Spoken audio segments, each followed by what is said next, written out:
Dr. Sally Leivesley joins me now. Thank you so much. Sally is a security expert, not just security, but catastrophic security, and also a member of the exercise team. Now, when we look at risk in the region, we look at risk in the energy sector. Has this really moved probably up to number one thing that everybody in the industry should be looking at and examining? It's not only number one, but it is moving so fast that the cyber and physical threats are rapidly changing. We have to get ahead of them all the time.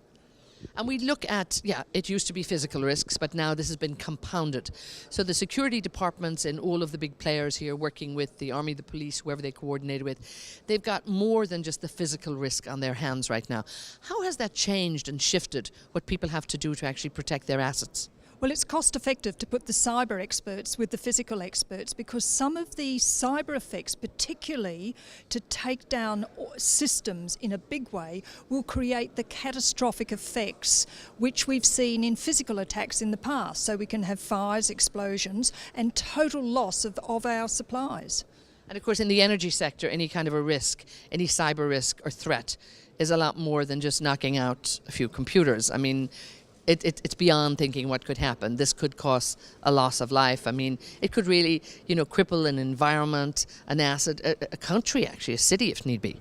The energy risk is the top risk to any country in this region, and it reflects conflicts around the world because this region supplies the core energy to the rest of the world.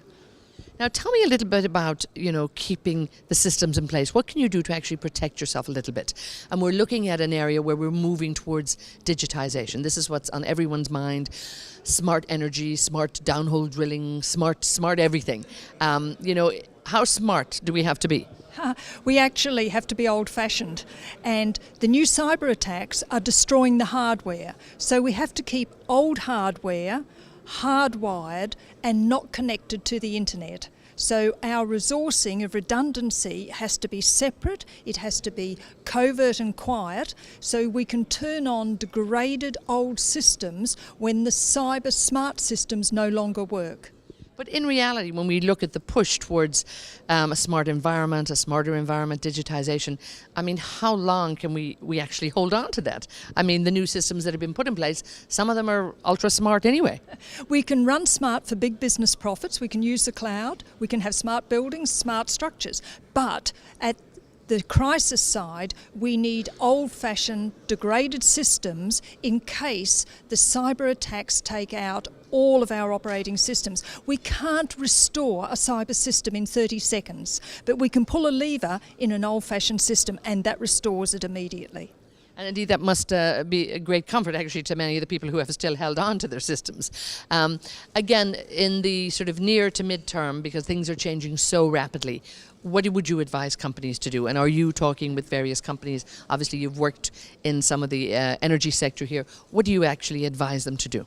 Well, my advice is that a serious business case has to be developed to maintain old systems, and that means keeping the maintenance cost in the budget.